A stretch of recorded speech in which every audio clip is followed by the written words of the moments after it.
2.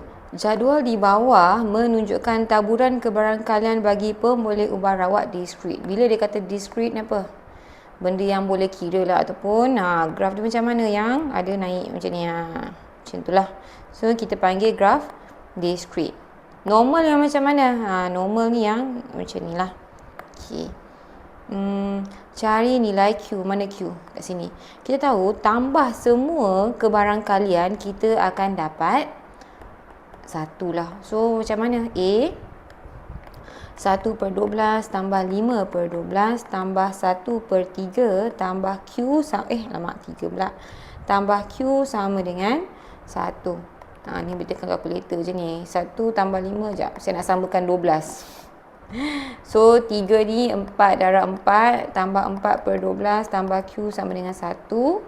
1 tambah 5 6 tambah 4 10/12. Betul. 10/12 tambah Q sama dengan 1.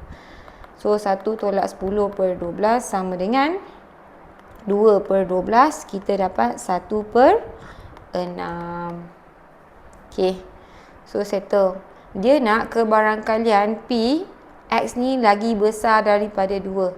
Tengok simbol ni. Lagi besar. 2 termasuk tak? Tak termasuk. Sebab dia lagi besar saja. Dia tak ada sama dengan. So, B. Kebarangkalian X lagi besar daripada 2. Apa yang ada?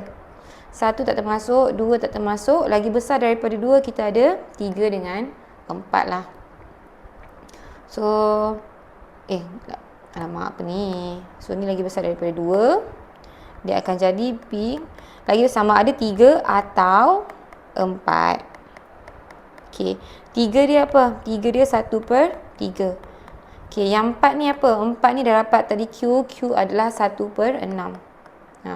Tambah 1/6. So, ni sama. Tekan kalkulator boleh. So, ni 2/6. Ni akan jadi 2/6 tambah 1/6 dapat 3/6 lah. Ataupun potong-potong dapat 1/2.